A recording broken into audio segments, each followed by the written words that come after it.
What is up, guys? The international break is over, and with that, we're back to domestic football. And for this one, we will be focusing a little bit on the German Bundesliga for the Klassiker, taking place this Saturday, the 30th of March, as FC Bayern Munich welcome Borussia Dortmund to the Allianz Arena in Munich. The reverse fixture between these two sides took place on the 4th of November at Signal Iduna Park.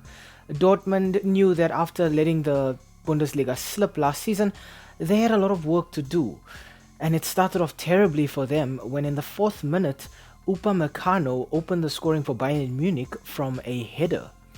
It got worse for Dortmund when in the 9th minute, Harry Kane scored his first goal in Der Klassiker after Bayern caught Dortmund on the counter-attack, and he was just there to poke the ball away.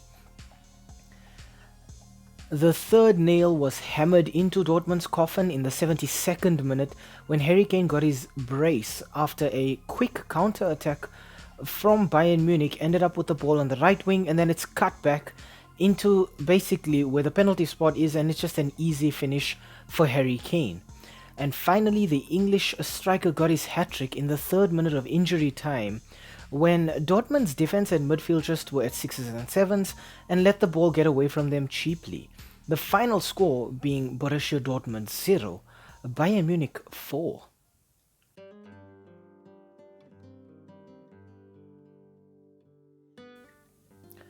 We start off our team analysis in this one with Bayern Munich. The last 5 fixtures for Bayern have ended in 4 wins and 1 draw.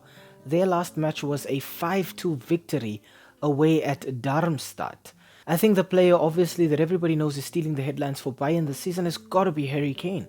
With 37 goals and 12 assists throughout all competitions, he's brought that finishing product to this Bayern Munich team when they looked like they were a team that could create but not finish. Next up, we look at Jamal Musiala with 12 goals and 7 assists. He's a young, very exciting player coming onto the front when it comes to, top tier European football. But Musiala's able to create, he's able to score, he's able to dribble. And let's not forget, it was Musiala who scored the Bundesliga winning goal for Bayern last season. And finally, I want to talk Upamecano with just a single goal. I'm not going to talk about Upamecano based on his goal-scoring exploits or his ability to score goals, because that's not really something he can do. Ironically, that one goal was in the reverse fixture year. But I think Upamecano has a lot of growing up to do and a lot of maturing to do in terms of his composition at the back. There's a lot of times where he doesn't look composed. His composure just looks all over the show. He flies into reckless tackles. I think against this Dortmund squad, he's going to have to make sure that he's cool, calm, and collected in the heart of that Bayern defense.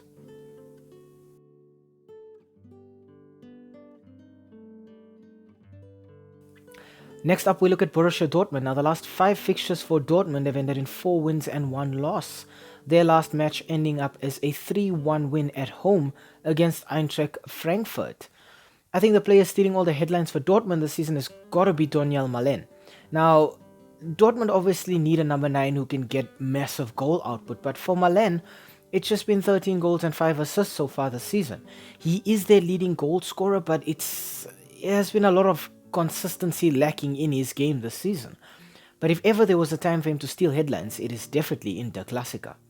Next up, I want to talk Füllkrug with 12 goals and 10 assists. He's just a single goal shy of Malen, but he's got twice as many assists. Füllkrug plays more of an attacking midfield role or a second striker. So it just goes to show he can score, but he can also create. He's going to be holding that number 10 role for Dortmund if they play as a 4-2-3-1. But he can also play either wing or as a number 9. So he's got a lot of flexibility in his game as well. And finally, I want to talk Julian Brandt. Now, with 8 goals and 12 assists, it is Brandt who is leading the way in terms of assists for Dortmund. But with those 8 goals, we can also see that he, like Füllkrug, can also get the goals if it's necessary. And exactly like Füllkrug, he's also so flexible and so dynamic that he can play pretty much anywhere in the attacking third, wherever it is that his coach needs him to line up.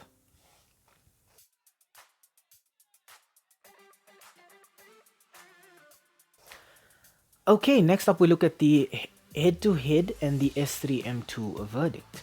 Now, the last 5 fixtures between these two sides have ended in 4 wins for Bayern Munich and just a single draw. When we look at the league table right now, Bayern are second with 60 points, while Dortmund find themselves fourth, 10 points apart from Bayern in 50 points. I think also when we look at those last 5 fixtures, it tells us quite a story about these two teams. Bayern Munich scoring 20 goals in their last 5 matches but conceding 6. Dortmund scoring 11 but conceding 5. So already we can see Bayern have found a way to score massive amounts of goals. And that is obviously because of Harry Kane. Harry Kane has scored 8 goals in his last 5 matches with Bayern Munich. That is insane numbers. I know there was a fixture as well where I think Bayern scored 8 goals in a single match. So already Dortmund's defense must be very, very worried. I think what's even more concerning is when you look at this fixture in terms of the head-to-head, Bayern have always scored at least 2 goals. It's been 16 goals for Bayern in the last 5 meetings between these two sides and just 7 for Dortmund.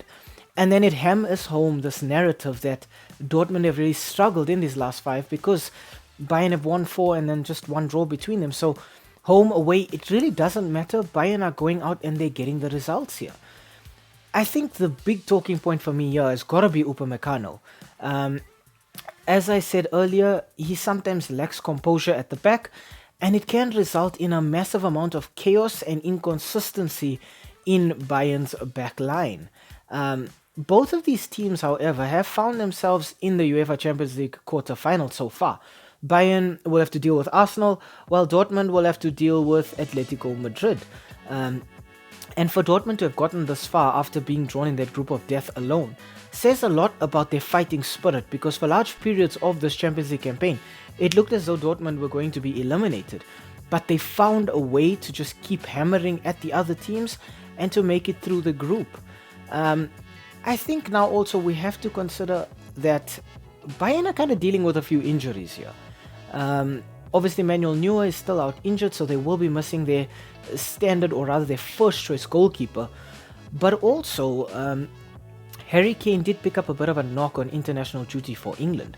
So there's a bit of doubt as to whether he will feature or not. However, I do feel that Harry Kane will play. I do think he has a very important role to play here. I mean, scoring a hat-trick in your first Klassiker says a lot.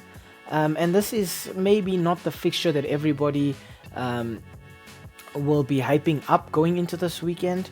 But I think it is still very, very relevant. I think in terms of the Bundesliga title race, I do think that's over and done with though. I think Leverkusen have sorted it out quite nicely, getting results against both of these teams. But I think for Bayern right now, they still want to push on and continue right up until the death. For Dortmund, I think the title is over for them, but they can still get some massive confidence in this one.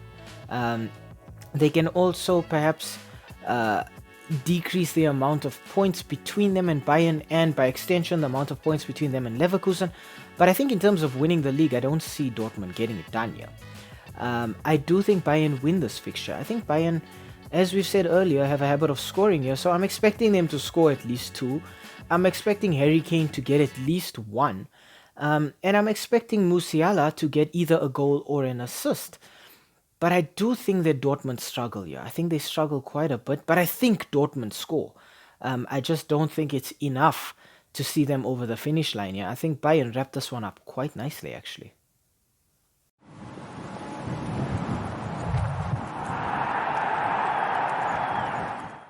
Hi, thank you for making it to the end of this video. We really appreciate the watch time.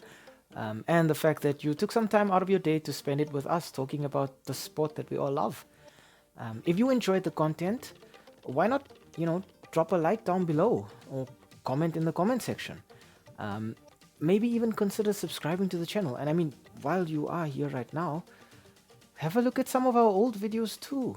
They should be appearing on the screen right now, along with that subscribe button. So you know exactly what to do. Thank you so much. It really helps with the YouTube algorithm. And have a great day out there. And we hope to see you again very, very soon. Thanks. Stay safe.